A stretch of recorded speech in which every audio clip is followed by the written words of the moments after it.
अच्छा, कहाँ से करें? अच्छा,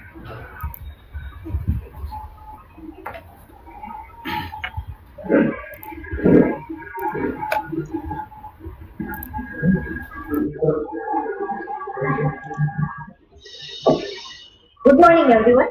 Today is the 1st July 2023, a special day. Happy Doctor Day. As we are going to commence Ayurveda-Anweshana with webinar series lecture. So, research, as we all know, research means to search again. Why not? Sometimes a new interpretation emerges that is of vast importance. Scientific research is one of the most exciting and rewarding of occupation. So, research. So, I would like to thank our CVM University Chairman Shri Bhikubhai Patel sir, our director Dr. C.H. Babaria sir, our Vice Principal Dr. Surita Bhutra ma'am, and the organizing committee of GJPIS sir for organizing this webinar series. Now, I would like to invite Dr. Yogesh Devle sir, a professor of KC department. Welcome, sir.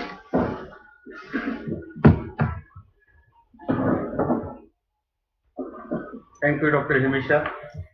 A warm welcome to you all on behalf of GJP ISR family in this Ayurveda-Anweshana web series, webinar series. So, as we know, first of all, I would like to wish you all a very happy Doctor's Day. As Charak quotes, Maitri Karunyam Arteshu, Shakti Priti Hupekshanam Prakrutisteshu Bhuteshu. These are the Vaidya Vrutti, but at the same time, Charak quotes, Parikshakarino hi Kushala Bhavanti. That means it denotes the importance of being a researcher in medical field. And in this regard, for the PG and PhD scholars, we have organized this webinar series of 6 lectures by the eminent speakers all over India. First lecture will be delivered by Dr. Kishor Patwardhan sir, Faculty of Ayurveda, BHU Varanasi on publication ethics. The other lectures will be delivered subsequently on every Saturday till 5th August by Dr. Mukund Sabnis, Dr. Supriya Bhalerao, Dr. Subhadha Nagarkar, Dr. Saket Ram, and Dr. Galib sir. So without passing much time, I would like to invite Dr. Kishor Patwardhan sir, who is the actually a keen researcher as well as keen author. We have seen his publications, read his publications, and he is the the pioneer of having a new thoughts in Ayurveda research. I would like to request Kishore sir to deliver his lecture on publication ethics in Ayurveda. Please, sir, over to you. Thank you, Dr. Yogesh, for those kind words of introduction. So, hope I'm audible. Is my voice clear? Hello? Hope I'm audible. Hello? Hello? Is my voice clear? Hello? Hello? Dr. Yogesh? Yes, sir. Is my voice clear? Am I audible clearly? Yes, yes, sir. Yes. Okay, right. So let me, share my presentation so that without wasting any time.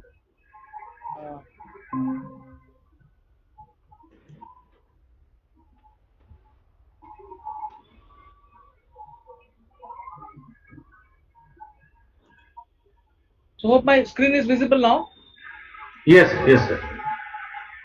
Okay. So I have been asked to talk upon many aspects of there is some disturbance. I don't know from which side. Okay, now it is okay, right? Okay, so I have been asked to talk about best practices and standard setting initiatives, scientific misconduct, especially the publication ethics, and so on. So I'll try my level best to cover most of those areas, and some of them will be covered in depth, and some of them may not be covered in depth. But yes, I'll try my level best to touch on most of the topics that I have been asked to talk about. So let us start with, why to publish. So a researcher, after completing his or her research, needs to publish his or her results, right? And a publication is a duty of a researcher, because that is how the science grows. Without publication, the science will not grow, right? uh, if you observe any of the good textbooks, standard textbooks on any of the subjects, they keep undergoing newer and newer editions, maybe every once in 2 years, 3 years, and or so on. And during each edition, a new some new information is incorporated into these textbooks. So from where does this new information come? It comes from the published papers, right? So publication is very essential, so that it contributes to the progress of science. That is how the science progresses. Similarly, it is a duty of a researcher or scientist or or an academician to publish his or her findings, because if you do some work and do not publish it, it is as though you have not performed the work, because nobody will know what work you have done. See, there could be so many examples to highlight the importance of publication. Several inventions were made, but since they were not published in the proper way and proper format, or in the public proper platform, right? Nobody noticed them, and the potential contribution to the science got delayed because of not publishing. There are so many examples, right? So it is a duty as a researcher to publish your findings. So other benefits, of course, they are side benefits, not the major ones. A publication profile is used for rating or ranking of an individual, of an institution, or of a department, and so on. Even for university rankings. So these publication profiles of individual researchers, they matter a lot, right? So social recognition in the field comes from publications. Promotions, recruitments, awards, etc. Although they may not be of so much of importance, but yes, they also take into account the publication profile of a researcher. So publication is a very essential step of any research. So this is the first important message that I want to uh, give during my lecture, right? So and one more important aspect is that uh, publication is the last step of a research. It is not the first step, right? So conducting the research properly in an ethical manner is very essential.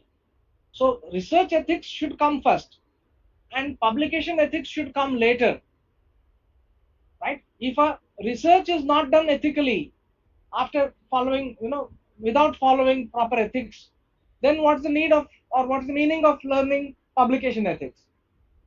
So actually research ethics should come first, and then the publication ethics, right? So research ethics means the conduction of research should be according to the current value system of the society, right? So that is how ethics are very important. For instance, I cannot ask you know some of you to start smoking cigarettes. Hmm? I want you to, no, if I say that I want you to smoke 10 cigarettes per day for next 10 years, so that I want to see the effect of cigarette smoking on lung disease. Is it ethical? It is not ethical, right? So conduction of research, ethical research is very important. Okay. Similarly, I cannot give a placebo to a control group when I am doing a research on newly invented or newly developed anti-snake venom. In anti-snake venom, if I want to conduct a clinical trial, right, I have to use the standard available anti-snake venom in the control arm, and in the experimental arm I can use the newly developed venom, anti-snake venom. But I cannot use placebo in the control arm. Is it correct? Because it is unethical, to use a placebo in such a condition which is potentially serious, fatal. Got it? So these are some very gross examples, but there could be many more intricacies involved in conducting the research. So I am not going to talk about the research ethics in my lecture. Possibly Supriya madam would talk about research ethics. So today I am going to talk about only the publication ethics, right? So publication, as you know, it is the last step of conducting good research. So if a good research has been conducted, then at the end it has to be published.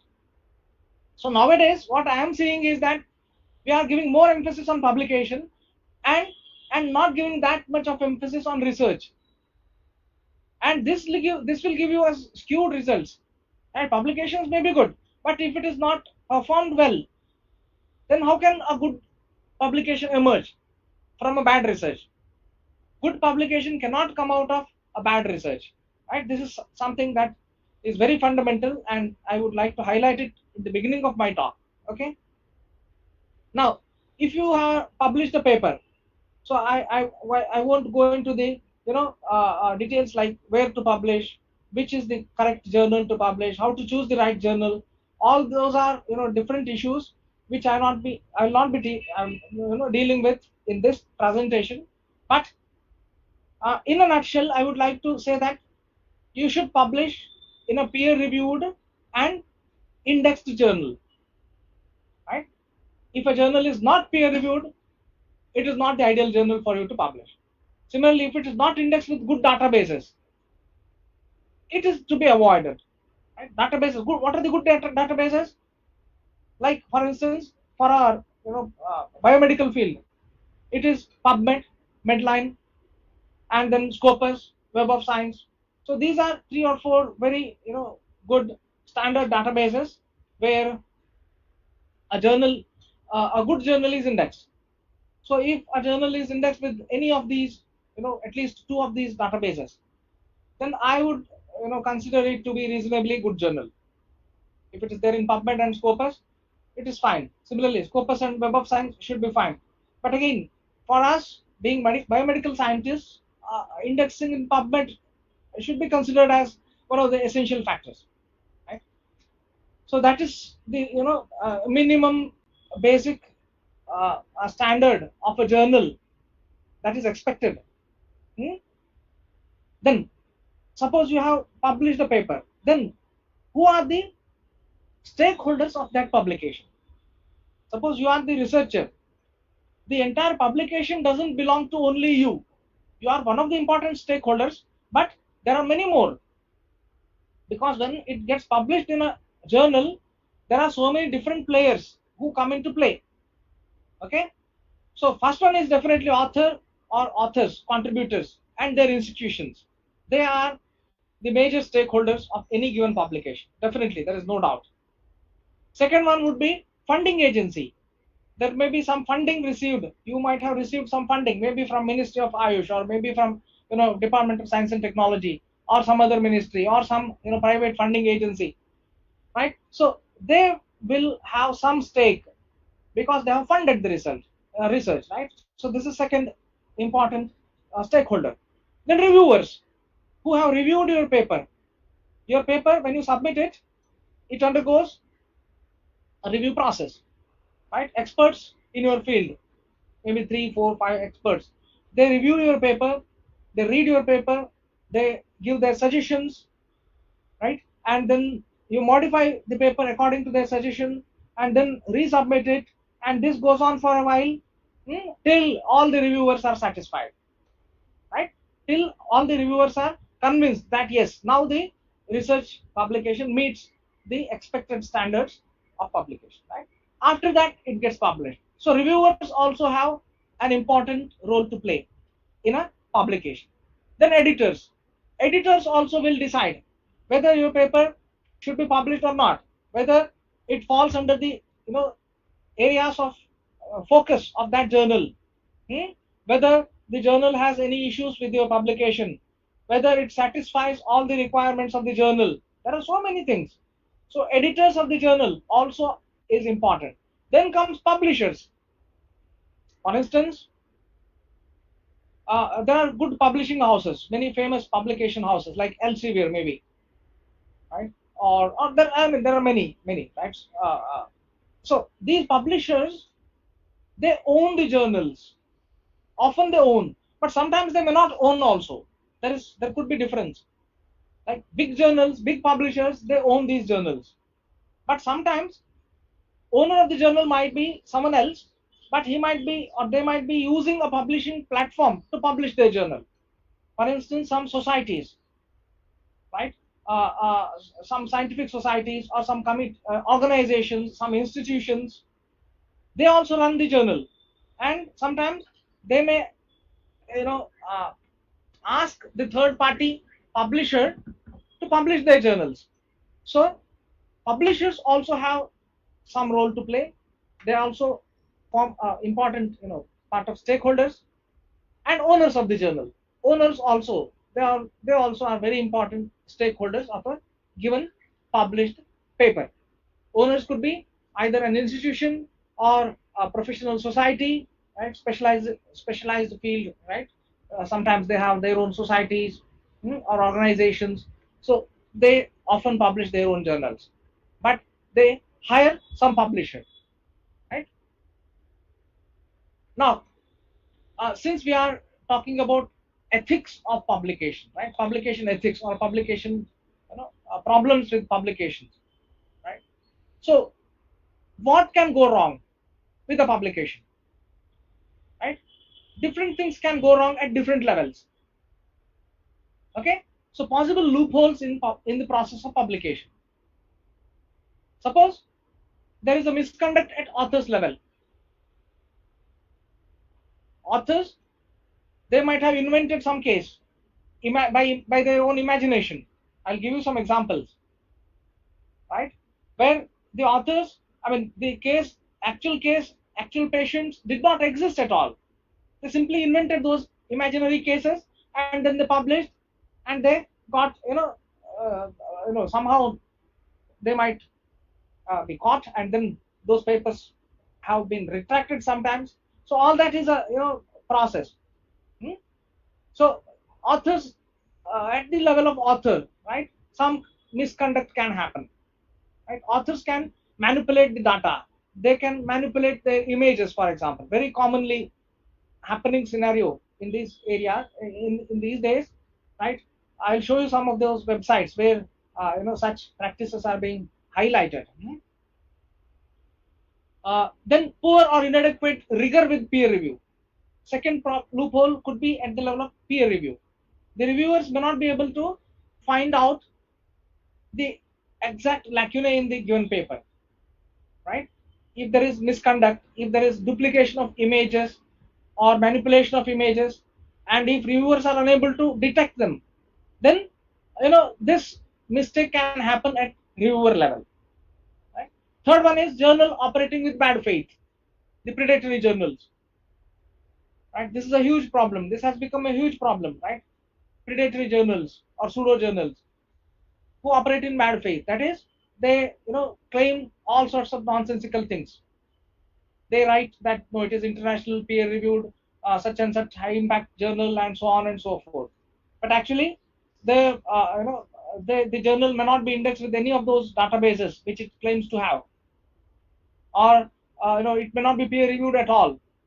It may not be having actual impact factor at all. There are so many fake impact factors that have been invented these days. Universal impact factor, global impact factor. I mean, there are several such impact factors that have been developed, which are all bogus. Not so, such journals, they use their own invented metrics to highlight that this is a very good journal, and they attract the gullible authors, and authors innocently, sometimes knowingly, they fall prey to these predators. That's why it is called predatory, right? They send emails, they invite papers, and the gullible authors, right, they submit their papers and they get published their papers with these journals. and it is a huge problem. These publications will never fetch you any recognition, right?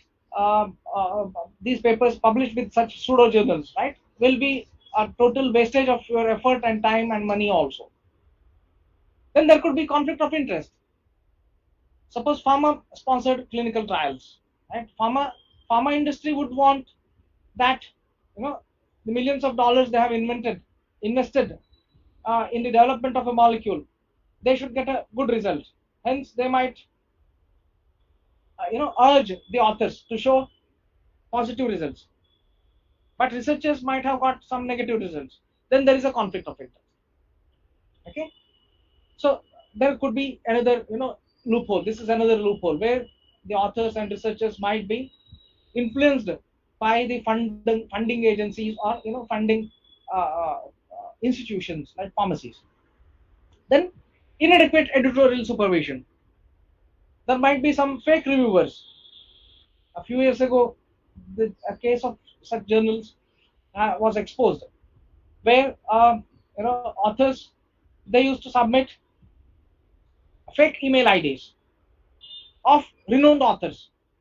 They used to create their own email IDs in the name of some renowned authors in the field, renowned researchers in the field, and they used to submit their suggested reviewers or preferred reviewers. The reviewers were of high repute, but the email IDs were the author's own. Got it? So editors, without verifying the actual email, if they send these papers for review, then who will review? The authors themselves, right? Because the email ID is fake. So authors, they used to send very good comments that this is a very good paper and this should be published. So several such cases they have been exposed, where fake reviewer email IDs were provided either by authors or by some third parties. Okay, so no, this leads to this is possible only when there is inadequate editorial supervision, right? So all these are the possible loopholes, right? Now, to avoid these loopholes, to avoid bad science being published in good journals, or to avoid bad science coming into public domain, there have been several initiatives that have been started, right? So one is Equator Network, and one is ICMJE, third one is WAME, and fourth one is COPE. So I'm going to talk about four of them. There are many more, but these are the most important ones. Okay, so this is Equator Network, equator-network.org. So if you go to this website, you will get several guidelines for conducting and publishing research. For example, for randomized control trials, you have consort statement. For observational studies, you have strobe statement. For systematic reviews, you have got prisma statement. For study protocols, spirit guidelines, start statement, care guidelines. There are so many, right? So this is a very interesting and very important initiative, Equator Network, where enhancing the quality and transparency of health research. This is the motto of this entire initiative, and you get a lot of checklists and guidelines, right? And you can follow these while conducting and while reporting the research. This is one of the very important initiative. So yes, some of the important guidelines include start statement, consort extension, strobe statement, prisma statement, and so on. So I won't be going into each of these. Those who are interested, they can just log into this Equator Network and download any of the guidelines that they are interested in. Yes, ICMJ, that is International Committee of Medical Journal Editors. This is a very important initiative where medical journal editors, they have come together, and they have formed their own recommendations, right, called ICMJE, right? So you can download these recommendations, publishing and editorial issues, manuscripts, about the recommendations. recommendations. Yes. So download. You can download these recommendations by ICMJE, right? For the conduct, reporting, editing, and publication of scholarly work in medical journals. So these are the different registrations. I mean, these different guidelines starting from different processes of doing research, conducting research, and then publishing it. So these are one of the very important standard guidelines that have been that are being updated every now and then, and most of the good standard medical journals, they follow these guidelines. Okay. Similarly, second one is WAME, World Association of Medical Editors.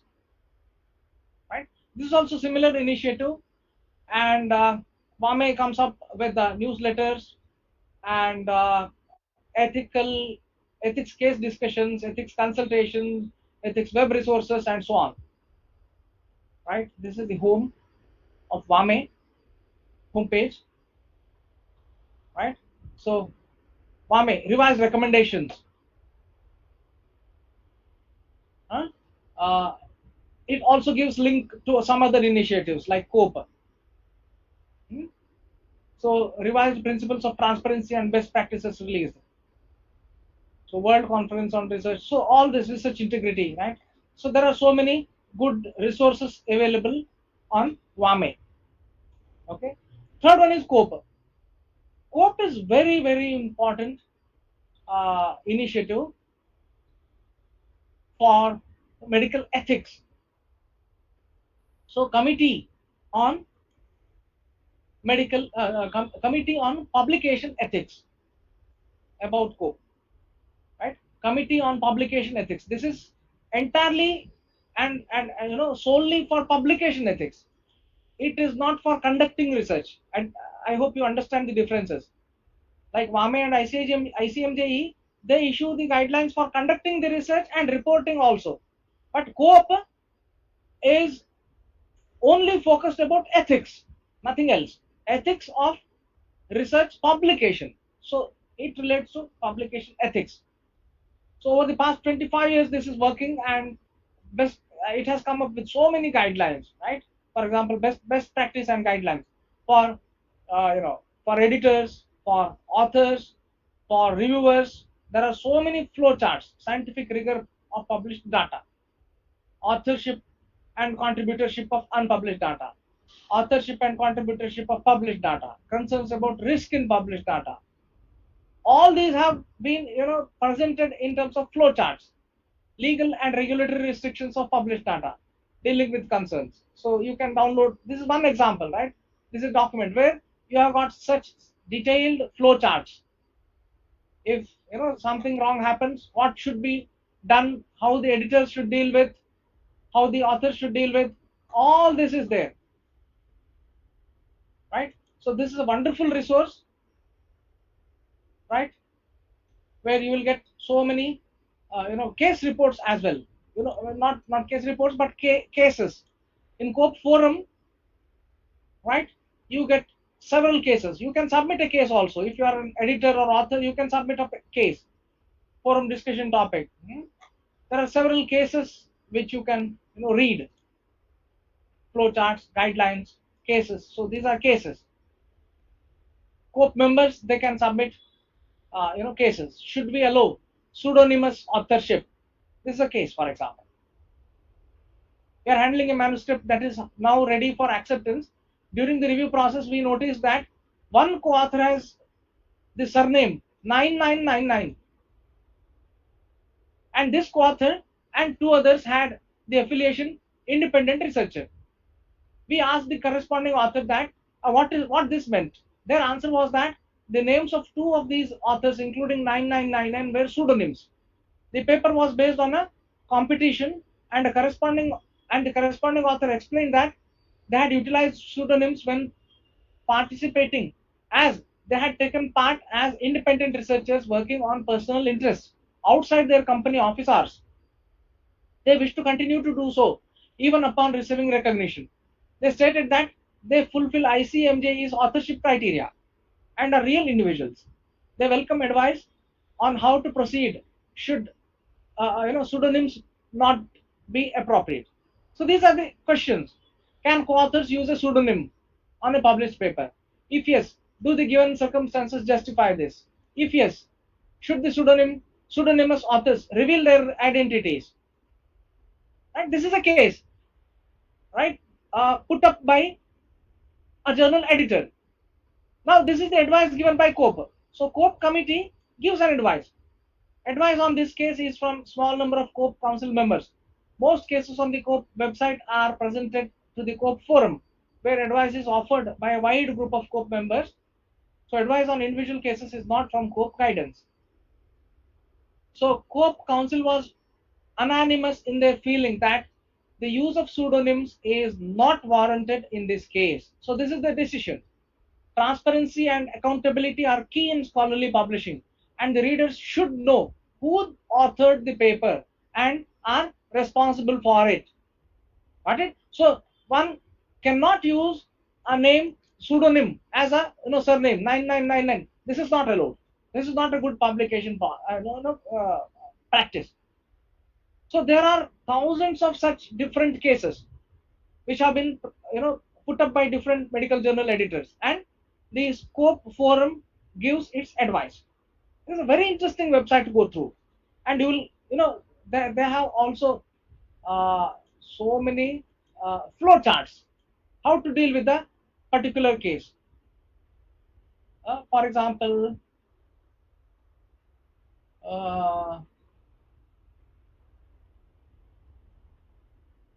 this is about data, but there are so many other flow charts as well.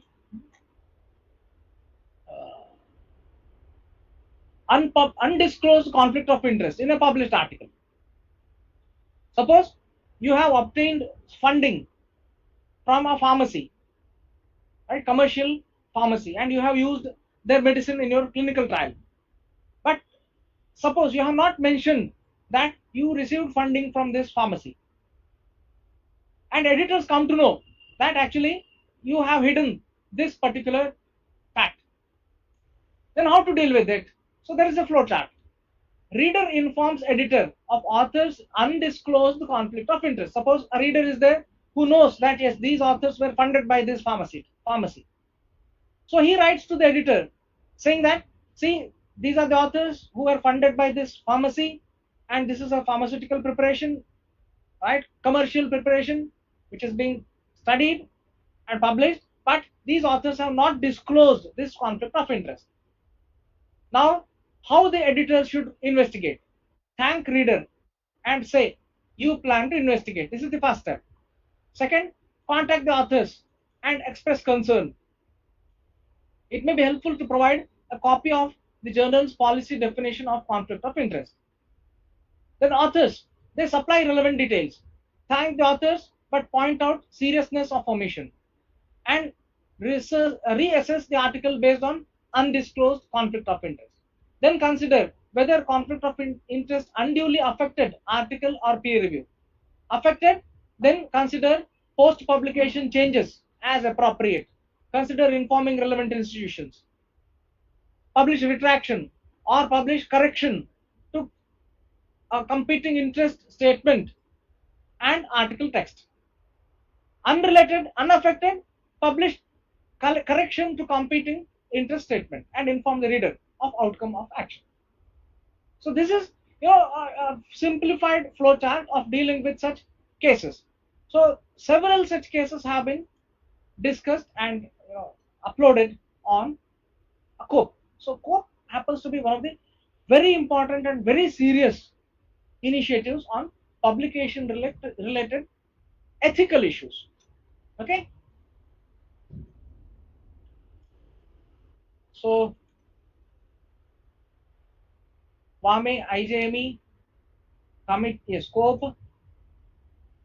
In COPE, again, in guidelines, you get editor's responsibilities, journal owner's responsibilities, publisher responsibilities, reviewer's responsibilities. All these have been, in detail, they have been described. So COPE cases and flowcharts I showed, right? So this is a short checklist, for authors. Again, I have split this into two slides. So this is a short checklist whenever you want to publish a paper, whenever you are submitting a paper to a journal. So these are the checklists that you have to follow. One, approval and consent. Do you have the approval of the relevant regulatory authorities, institutional review board and ethics committee for publishing this research or conducting this research? Have you registered your clinical trial? Maybe on, mostly you have to register a clinical trial on Clinical Trial Registry of India, CTRI, right? And have you documented the informed consent, right? These are the checklists that you should, look at while submitting the paper. Data accuracy, falsification and fabrication. I'll explain what is this. Is there manipulation of material, equipment, process of data or data? Have you double checked the data for accuracy? So data accuracy is very important, right? You cannot just say that you have conducted a, recruited 10 people, 10 patients, and while publishing you make it 100. That is not acceptable, right?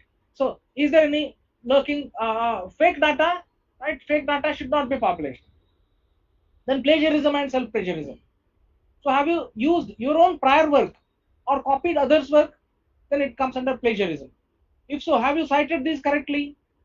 Do you have written permission for reproduced material, figures or tables? If you have reproduced some pictures or tables from some other published book or maybe from a published article, you should seek written permission from the copyright holders, and only then you are eligible for using it in your paper after properly citing the original source. Okay. Then submission fraud. Is there simultaneous submission to two journals?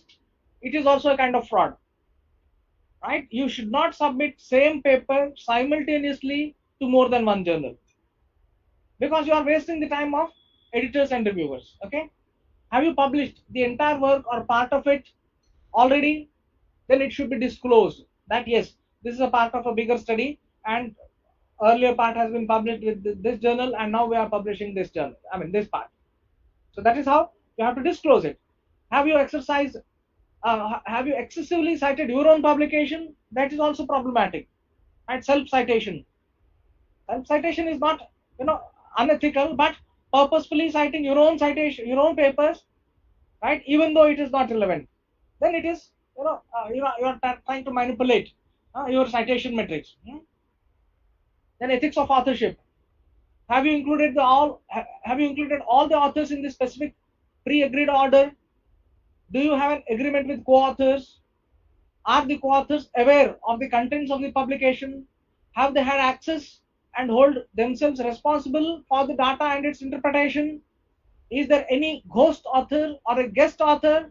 So all these are important. I'll try to deal with these each of these technical terms in later part of my presentation. But yes, authorship is very, very important, thing that is to be very, very transparent and clear. Conflict of interest. Have you declared relevant interest and relationships that could be seen as influencing your findings? Then you should disclose those conflicts of interest. Now, coming to common forms of misconduct.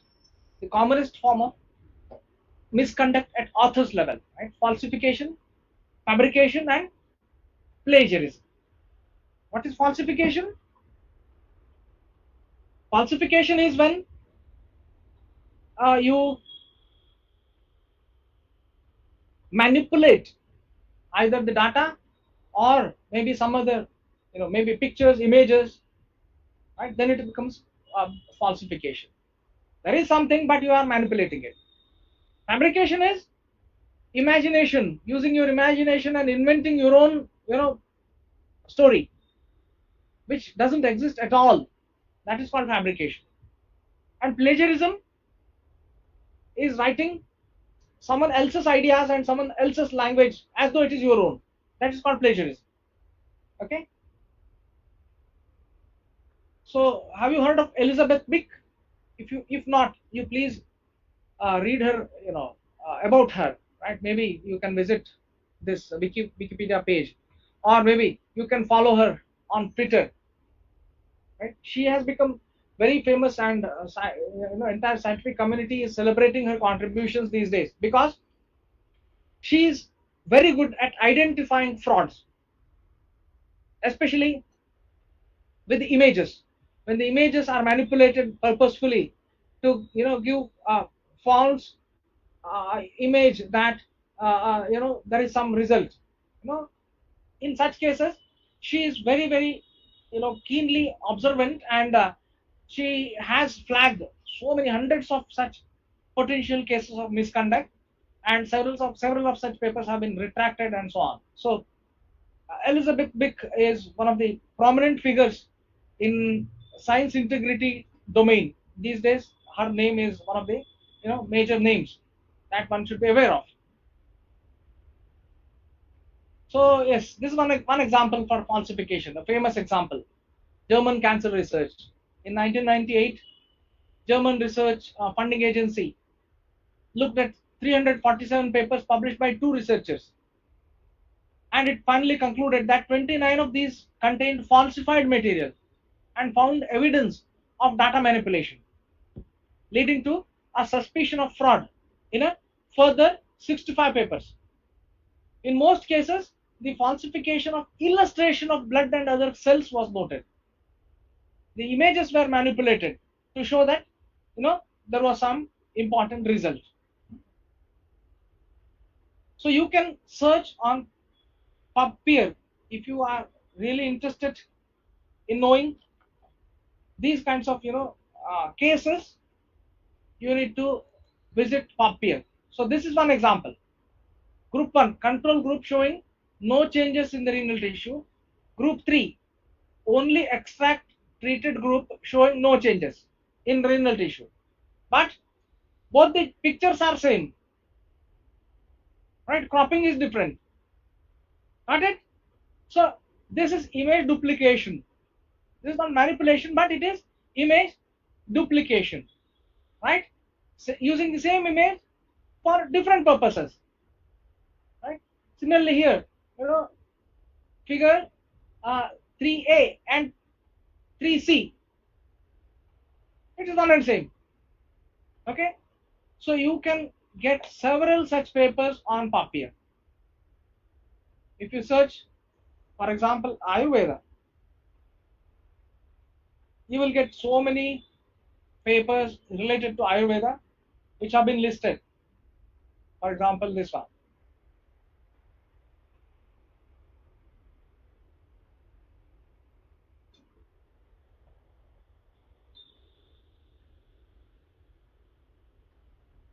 Article has been retracted. Okay.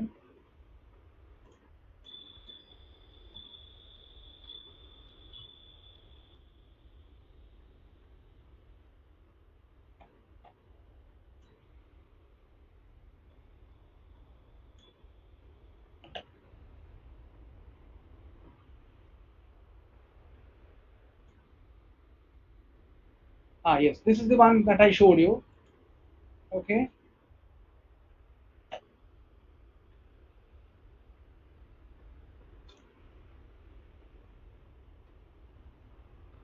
Yes, this is another one that I showed.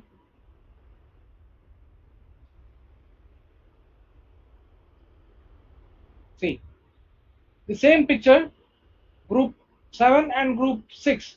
It is the same, but it has been stretched. Similarly, this one, group 6 and group 7 is same, but differently cropped. See, all these kinds of manipulation. This is a manipulation. This is falsification. Such practices come under falsification. Okay, so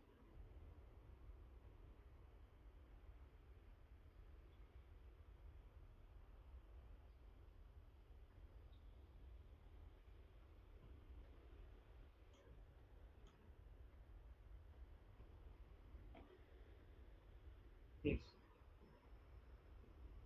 So this PubPeer is a very good platform where you can search for the published papers and then flagged instances of misconduct.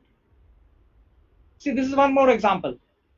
This MEBM 400 mg has been same, the normal control and this one is same, but it has been flipped. The picture has been flipped, and a few more cells have been added using Photoshop. Okay, so all this comes under manipulation. It is falsification, right? Using Photoshop for creating, all this is histology image, right? This and this one is same, but a few cells have been added. Similarly, so same blots cropped and placed on different backgrounds. See, the blots are same, but the background is different. This is for different experimentation and this is for another experimentation, but the blots are same. Again, this is again manipulation or falsification. This is one more case of falsification. The same one but stretched, right? All these are from Ayurveda related research. Similarly, there is another portal called Retraction Watch. There is a database called Retraction Watch, where you can search for retracted articles. For example, Journal of Ayurveda case reports. In this, one paper has been, retracted. One or two papers, I think. Ayurvedic management of moderate COVID-19 infection, a case report. This is the detail of this. So retraction, retracted, retraction notices, I think. Retracted coronavirus papers. Under this, you find this particular case. This is called Retraction Watch. Retraction Watch is a website, and this database is Retraction Database. Okay.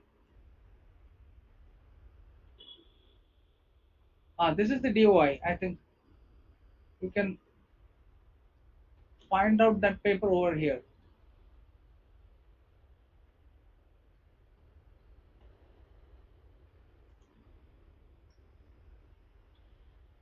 Okay, let us forget it. But hope you understood, right?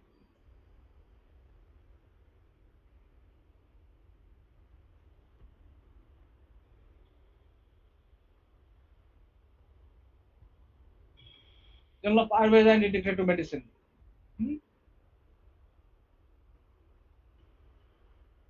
So this is a paper that has been, I think, retracted.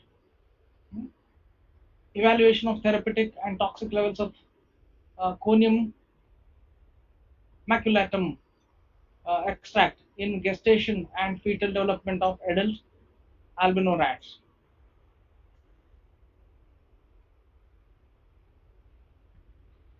So this is a paper that has been retracted.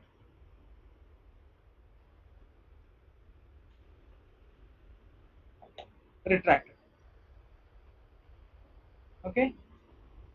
So the retraction notice, you can find over here. This article has been retracted at the request of editor-in-chief and author. Authors have plagiarized part of Ph.D. thesis of Begum Salma B. Effect of Korean. See, someone else's thesis has been copied, right? And that is why it has been retracted, right? The authors have copied some portion from someone else's thesis. Got it? So such things will lead to retraction, and retraction is a kind of black dot on the career of a scientist. It will remain as retracted forever. This is a matter of serious concern. Okay. Anyways, so you will find all this on Retraction Watch database. Second one is fabrication. So Malcolm Pierce case is very famous case, infamous case, for example, actually, for that matter. British Journal of Obstetrics and Gynecology published a case report authored by Malcolm Pierce, stating that he rescued an ectopic pregnancy by transferring it into the uterus, resulting in a successful birth. But actually, the work had never taken place, and the patient did never exist. Right? 4 other fraudulent papers were discovered after investigation, 2 of which had been published in the BMJ. So after that, this doctor was terminated and struck off by the General Medical Council. Okay, so this is example for fabrication. So Wang Wu Suk is another example, who published very famous papers in 2004 in the journal Science, 2004 and 5, where he reported he had succeeded in creating human embryonic stem cells by cloning. Soon after the first paper was released, an article in the journal Nature charged Huang with having committed ethical violations by using ova from his graduate students and from the black market. Although he denied the charges at first, he admitted to the allegations that the allegations were true in November 2005. And shortly after that, his human cloning experiments were revealed to be fraudulent. The entire experiment was fraud. Okay, most of the experiments. So such things happen, and they get retracted. And plagiarism. Plagiarism is third kind of misconduct. I showed you one example, right? So plagiarism is the representation of another author's language, thoughts, ideas, or expressions as though they are one's own original work. Paraphrasing is required even if the source is cited. You have to cite the original source whenever you are using someone else's ideas or someone else's language. And even if you have cited the source, right, you cannot use the entire language as such. You have to paraphrase still, even if you are citing the source. And UGC has come out with several, implications for such cases of plagiarism, right? What will happen to the teacher? What will happen to student if so much of such and such plagiarism is found, more than 10%, more than 20%, and so on and so forth. So all these are guidelines that are developed to curb plagiarism. Okay. So US National Science Foundation. A researcher was asked to peer review a proposal for research, which was later rejected on the basis of his comments. This is one example, right? This reviewer subsequently submitted his own research proposal to another funding agency, which was accepted for funding. But later on, it was revealed that the proposal was found to have plagiarized the original proposal. Right? See, this is the risk with reviewers. Reviewers, if they are not, they lack integrity, they can steal your ideas from the papers that you have written. Right? The reviewers can steal those ideas. They can reject your paper and they can publish their paper incorporating your ideas. That is a problem with this kind of system. But again, of course, there will be records of you having published it or submitted it before that paper gets published. So all that can be proven, but still, this is a loophole. So this proposal was found to have plagiarized. So a researcher had submitted a number of other research proposals plagiarized from proposals he had been asked to peer review. See, this is the problem. Okay. So yes, ChatGPT. Can you use ChatGPT to generate content for our papers? What are the ethical implications? Can we use ChatGPT or artificial intelligence to paraphrase something? See, these are ethical issues which are emerging. We still don't know how to deal with this. Right? You might have seen that ChatGPT was, listed as an author in a paper. Open artificial intelligence platforms in nursing education, tools for academic progress or abuse. So this was the paper, and ChatGPT has been listed as co-author.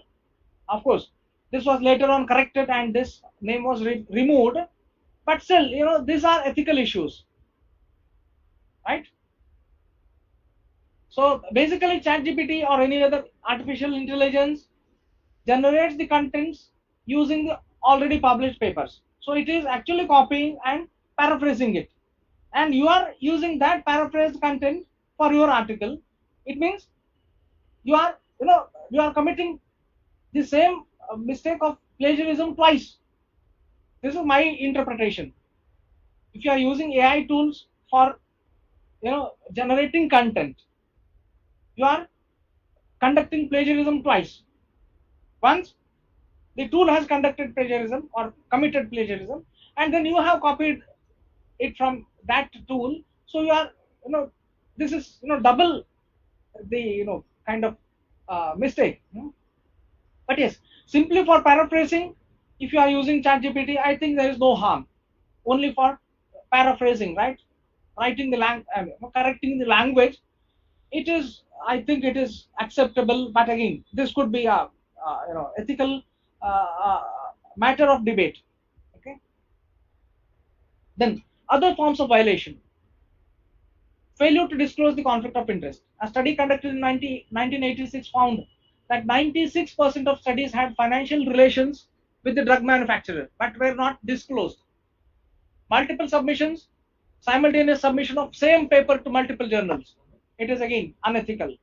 Redundant or duplicate publication, that is, once it is published in one journal and after changing some minor, introducing some very minor modifications, you are republishing it in another journal. That is called duplicate publication. Then suggesting bogus reviewers, giving an alternative email ID of the author so that the author himself becomes a reviewer. That is again unethical, right? Then guest authorship, including an author only because it may improve the chances of acceptance. For example, the senior author Jeffrey Chamberlain on the ectopic pregnancy paper that Malcolm Pierce had authored, he had to resign from a number of senior positions because he was listed as co-author. Because he was a senior author and it increased the chance of the paper getting accepted. Right? This is very very common misconduct that happens. Right? You include some big name so that editor will think twice before rejecting your paper. Ghost authorship is actual author's name is not included. Okay. Anonymous authorship, publishing with pseudonym. For example, FDC Williard. I'll come to that in next slide. It was an invented name, and it was the name of a cat. Very interesting case. I'll tell you in the next slide. Surrogate authorship is publishing someone else's work in one's own name. Gift authorship is adding the name of the spouse or friend or maybe your roommates in your hostels. That becomes as an co-author. That becomes gift authorship. You are gifting authorship to someone who is friends with you. Salami slicing is publishing the same data in different forms in different journals. For example, effect of amalaki on hyperglycemia in type 2 diabetes mellitus. You are communicating this paper to a biomedical journal, maybe a journal on metabolic syndrome or maybe diabetes, endocrinology, and then effect of amalaki on in madhumeha with special reference to prakriti. The same data, but you are adding prakriti and you are submitting it to an Ayurvedic journal. This is called salami slicing. Same data in different forms. It is also unethical. Okay. This interferes with meta-analysis as the same cases will be duplicated. It will be unethical only if the data is too huge and each paper addresses substantially different questions. In that case, it has to be clearly mentioned that some portion has been already published. Editors must be informed in all such cases regarding prior publications. Yes, this is the FDC Willard. This is the co-author of two papers, one sole author and as a co-author in another paper. American physicist and mathematician Jack H. Hetherington. He invented this name he added his name of his cat as a co-author, and he got published. That paper got published. So these are some interesting cases.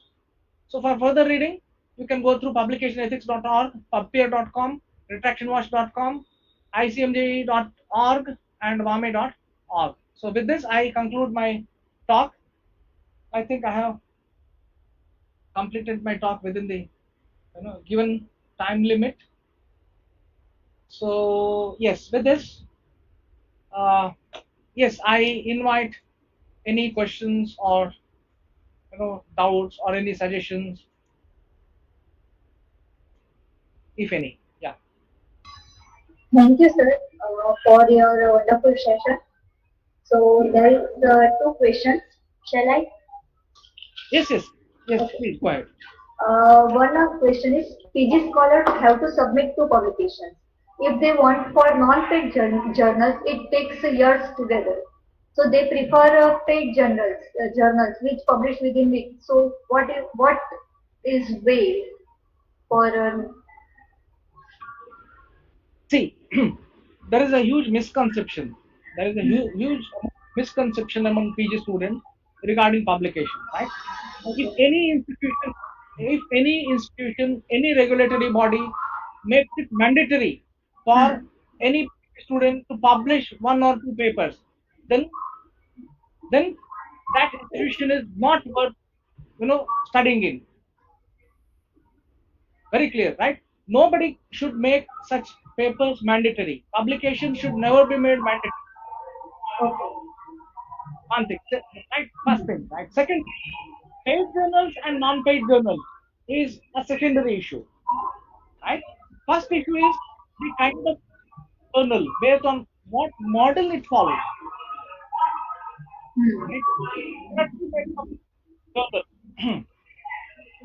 One is open access journal, another one is traditional journal.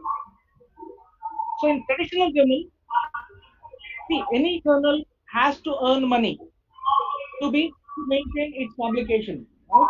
To keep the regularity of it requires money. So from where does it require money? It determines what model does it follow. For a while, can you please switch off your microphone? Yeah. So there are two models, publication models. One is open access publishing, another one is traditional publishing or conventional publishing. Okay. So in conventional kind of publishing, what happens is they don't ask the authors to pay money for publishing the papers. So from where do they earn money? They charge the readers, right, for downloading the papers, or to read a journal, they have to subscribe to the journal. So readers are paying for the research, for the publication, not research, for the publication. Whereas in open access journals, hence the conventional journals, they do not make the full paper openly available for public. They make only title and abstract available for the public to read for free of cost. But if one wants to read the full paper, right, they will have to pay money. Okay. Second model is open access, where they charge authors. Authors will have to pay money to make these article fully open access. Once they publish, the entire article is free, so readers will not have to pay. So who pays? Authors pay. So author pays model is, you cannot say that it is always bad. Okay. So actually your question is very complex and complicated and comes from very poor understanding of publication. Okay. So first thing first, decide whether you want to publish with open access or traditional journal. There are so many traditional journals, good journals, which do not charge any money. There are many open access journals also which do not charge any money, right? So choosing the journal should be based on the standard of journal, not on whether you have to pay money or not. If you are compelled to pay money, you ask your institution to pay your money. You should not pay. You ask the funding agencies or whoever is making you mandatory, let them pay. You should not pay. Why should you pay? First thing. Second thing, delays in publication is very, very common. You should be very patient. A good researcher has to be very, very patient. Recently, we got one of our papers published. It was from a Ph.D. thesis that was submitted in 2016. Since then, we were communicating that paper to different journals. It got rejected at least 10 times. And finally, when it got finally published, that journal took 2 years, 2.5 years to publish it. So we waited for 17, 18, 19, 20, 21, 22, 23, 7 years to get that paper published. and it got published with a good journal which is indexed with PubMed, Scopus, Web of Science, has got a good impact factor. So two things, right?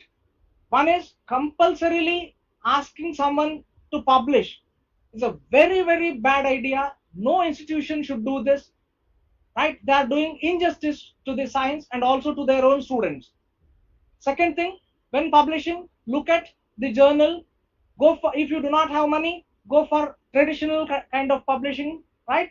Usually we do not pay money for publishing. I have more than 35 papers published on PubMed, and I have very only on I think one or two instances I have contributed my contribution to the authorship whatever that article processing fee. Otherwise we never ever encourage our students to publish with journals that ask money. There are so many good journals that publish without taking money. So third one, quick publication is not at all a solution for any problem. Any of your problems won't be solved if you want to get your papers published in 2 weeks or 3 weeks. It is not at all a solution. Maybe I'm very harsh, but I'm that way. Yeah. Thank you, sir. One more question from Dr. Soumya. Sir, if we are doing a meta-analysis of a publication topic, what all things should be taken care of? What are procedures? Totally different. This is totally question that is totally different from today's topic of discussion. Meta-analysis would be a separate topic of discussion. It could take 1 or 2 hours together. I am not going to answer this question. I'm sorry. Thank you very much, sir. Now I invite the Dr. Yogesh.